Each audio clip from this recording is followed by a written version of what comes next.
Samantala po, kabilang po ang mga estudyante sa 161 na nagtapos po sa mandatoryong theoretical driving course o yung TDC noong Hunyo 19 hanggang 20 ng kasalukuyang taon na nagsisilbing mahalagang hakbang bago makapag-apply para sa driver's license.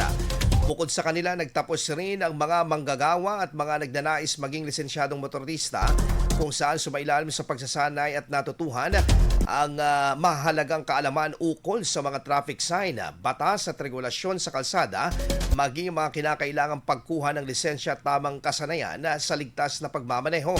Pinangunahan ng mga kinatawan ng LTO Rosales District Office kasama ang kanilang mga kawani ang pagsasagawa ng lecture habang isinasagawa naman ang isang EHK Medical Center ang kinakailangang medical examination ng mga kalahok.